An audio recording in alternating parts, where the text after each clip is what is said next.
현재까지 제 인생에서 가장 획기적인 체험 두 가지를 고르라면 저는 2002년에 월드컵 4강의 기억과 2020년에 코로나 사태로 인한 사회적 거리두기를 들고 싶네요. 2002와 2020이라는 그 숫자의 별도 재밌지만 사회적 거리를 없앤 단합된 응원과 또 사회적 거리두기라는 그 상반된 체험도 참 흥미롭죠?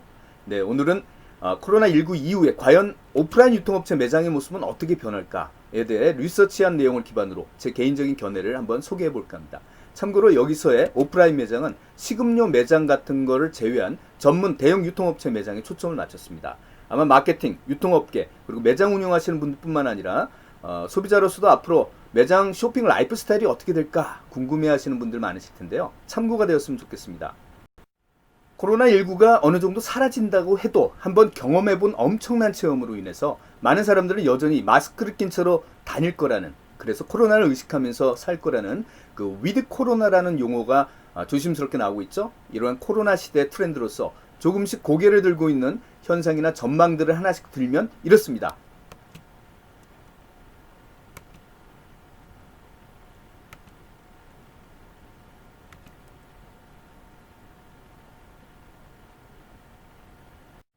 글로벌 시장조사 업체 코어사이트 리서치는 코로나19 여파로 인해서 2020년 동안 미국에서만 거의 2만 5천여 개의 오프라인 소매점이 문을 닫을 것이다 라고 전망했었죠. 이는 현재 미국 전체 쇼핑몰에 60%가량의 매장이 없어진다는 걸 의미하는데요. 자, 이 충격적인 전망치는 2020년 6월 전망치입니다. 그런데 2020년 1월 기사에는 실제로 그렇게까지 폐업하진 않았다라는 정정 기사를 내보냈습니다. 네, 자체 실수를 진솔하게 얘기한 배경에는 예상보다 소매점이 매우 선방했다는 그런 얘기인데요. 온라인 쇼핑업체와 배송업체들이 압도적인 실적을 기록한 2020년 코로나 시국에도 사실 잘나간 오프라인 업체들이 있었습니다. 아마존 회장이 격한 칭찬을 아끼지 않은 오프라인 업체 어딜까요? 네, 전자제품 판매 전문점 베스트바이입니다. 우리 하이마트에 해당되는 유통업체죠. 네, 그 비결이 혹시 궁금하신가요? 대체로 이러한 성공 요인들로 귀결되는데요. 한번 쭉 훑어보시기 바랍니다.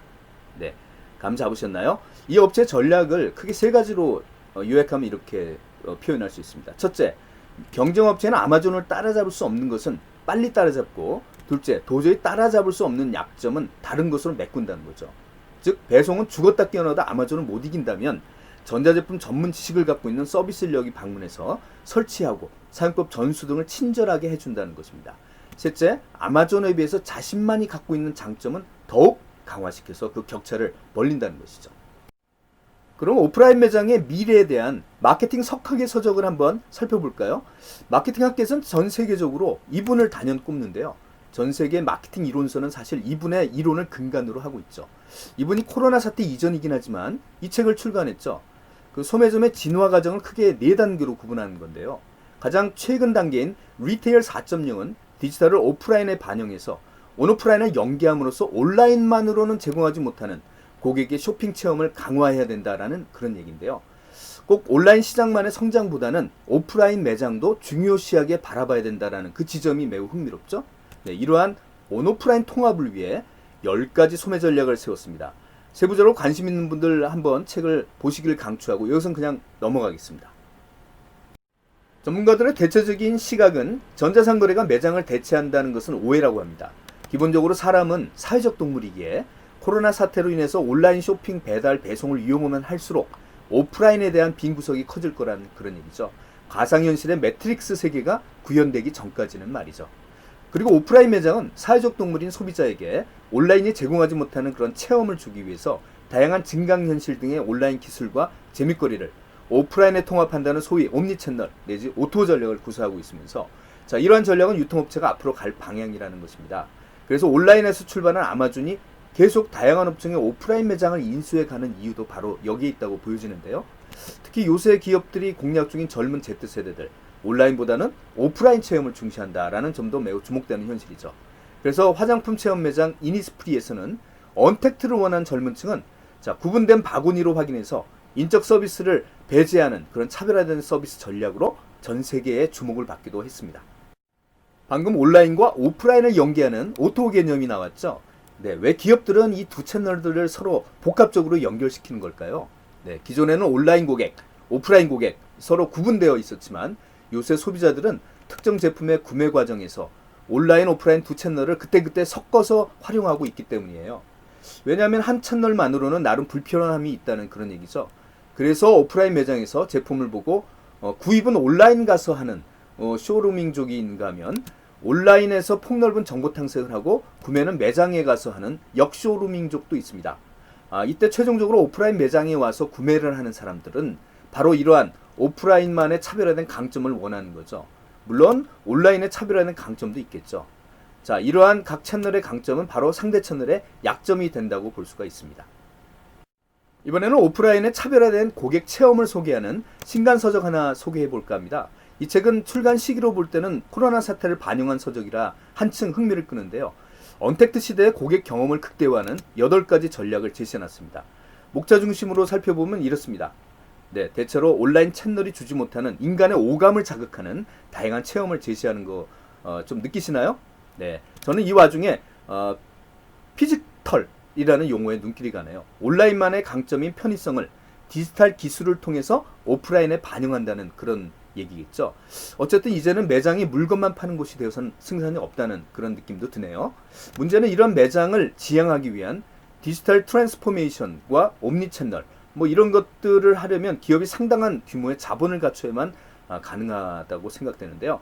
제 생각이지만 결국 살아남는 오프라인 매장은 이제 어느 정도 자본력이 뒷받침된 거대 기업이 유리하다고 보여지는데요. 대체로 오프라인을 온라인 주입할 때 많이들 사용하는 디지털 기술은 바로 이런 것들인데요. 이러한 기술들이 방문한 고객 스마트폰과 그리고 이런 기술들과 지네들끼리 커뮤니케이션 함으로써 고객의 편의성을 제공해 주는 거죠. 현재로서 온오프라인을 통합한 옴니 채널을 구현한 미래형 매장으로서는 맨하탄에 있는 나이키 매장을 많이 언급합니다. 나이키 온라인 회원들은 직원 도움 없이 앱을 통해서 상세한 정보와 실제 제품 체험을 바탕으로 제품을 구입한다고 하죠. 자, 이 컨설팅 회사가 오프라인 매장을 운영하는 이유는 아까 소개해드린 서적에 나온 리테일 랩이라는 그런 개념과 관련이 있습니다. 맥킨지는 여러 기술 기업들과 협업해서 매장에 소형 브랜드들을 입점시켜 고객들에게 홍보하는 그런 미디어 역할을 부여하는 동시에 매장을 실험실로 이용하는 리테일 랩 전략을 구사하고 있는 겁니다. 그래서 고객 데이터와 고객 니즈를 확보해서 이걸 소비자 분석을 돌려서 비즈니스 확장을 하고 또 입점 브랜드를 대상으로 공간 대여를 통한 수익 창출을 한다는 그런 점에서 앞으로 활용도가 높은 전략이라고 볼 수 있죠. 자, 즉 앞으로의 오프라인 매장은 이제 기본적으로 매장에서의 고객의 다양하고 이런 섬세한 움직임과 그들의 이야기 등을 디지털 기술을 활용해서 데이터한 다음에 신제품 개발이나 고객 서비스 등에 적극 활용해야 합니다. 아마존닷컴에서 높은 구매량과 평점 4점 이상을 받은 가전제품, 게임, 장난감, 전자기기 이런 1800여 개 제품만을 선별해서 오프라인 매장, 즉 아마존 4스타에 모아놓았습니다.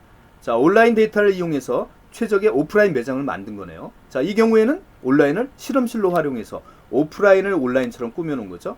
고객 입장에서는 온오프라인에서 동일한 체험을 할 수 있는 그런 옴니채널 통합 매장이라는 거네요. 저는 이처럼 온오프라인을 실험실로 활용해서 획득한 고객 데이터를 기반해서 매장을 꾸미는 이런 리테일 전략은 이제 오프라인 매장에 일반화될 것이라고 확신합니다. 언택트 서비스로서 오프라인 매장이 많이 활용하고 있는 라이브 커머스 역시 또 하나의 미래형 매장의 모습이 아닐까 생각되네요. 매장에서 실시간 직접 온라인 방송을 함으로써 고객 방문 없이 간접 체험과 매장의 장점인 쇼핑 경험을 스트리밍을 통해서 제공하는 방식이죠. 자, 이 역시 오프라인에 온라인을 통합한 옴니채널 방식이라고 볼 수 있네요. 홈쇼핑을 매장에서 진행하고 상품 전문가, 즉 판매 전문가나 상품 개발자 또는 상품 인플루언서가 쇼호스트 역할을 하고 간접 체험하는 고객들끼리 또는 고객과 판매자 간의 쌍방향 대화를 채팅을 통해서 하면서 실제 준하는 체험을 하며 쇼핑을 하는 거죠. 자, 홈쇼핑, 온라인 쇼핑, 오프라인 매장과 비교해서도 각각 차별화된 강점이 있는 이 라이브 커머스는 차세대 이커머스라고까지 해서 기대를 많이 받고 있습니다. 자, 이제는 실제 미래 매장의 모습을 전망한 그것도 세계적으로 유명한 현장 실무 업체의 최근 발표 자료 하나 소개해 드릴까 합니다. 절대적으로 받아들이실 필요는 없고요. 하나의 전망치로서 참고하시길 바랍니다. 자, 향후의 오프라인 매장은 이제 눈에 보이지 않는 이런 창고 같은 백오피스 공간의 역할이 부각된다고 하네요. 그래서 이곳 창고는 이제 물류센터의 공급망 역할을 한다는 겁니다. 그래서 온라인 주문이 들어오면 이곳에서 포장해서 배송하는 그런 물류센터 역할을 한다는 거죠. 기존의 외곽에 위치한 물류창고에 비해서는 장점이 뚜렷하네요. 네, 주거지와의 거리가 가까워서 배송상의 시간 비용이 감소된다는 거죠. 그리고 매장 뒤편에 있는 인근 주변의 다른 매장들도 임대해서 온라인 물류창고로 활용할 수 있는 그런 공유 창고의 개념도 나오고 있습니다. 그 주차장 또 한편에는 고객의 전체 주문 과정을 온라인 전체 주문 과정을 전담하는 소위 풀필먼트 센터를 구축해서 온라인 배송을 진행한다고 하죠. 자, 매장 안을 한번 둘러볼까요? 매장 입구에는 일단 반품 공간이 눈에 띄네요. 네, 증대되는 온라인 주문에 따라서 반품도 증가할 거라는 거죠. 그래서 물론 반품하러 왔다가 쇼핑으로 유인하는 효과도 노리는 그런 거겠죠. 미국의 콜스라는 백화점은 아예 매장 입구에다가 아마존 고객들의 반품을 전담하는 반품센터 운영하는 이유도 바로 아마존 반품 고객의 매장 유인입니다. 그리고 무인 계산대, 키오스크 등의 이 매장 자동화에 따라서 이제 매장 직원의 역할은 기존의 고객 응대나 계산보다는 물류센터 운영 능력, 그리고 물류창고에서 제품을 픽업하는 역할, 온라인 판매 대응 등의 역할이 이제 부각된다는 거죠. 향후에 유통매장 직원은 이제 매우 민첩하고도 전문적인 역할을 수행해야 되겠네요. 주차장은 온라인 주문 고객이 바로 차 안에서 받아갈 수 있도록 물건을 실어주는 픽업 서비스가 이제 일반화된다고 하죠.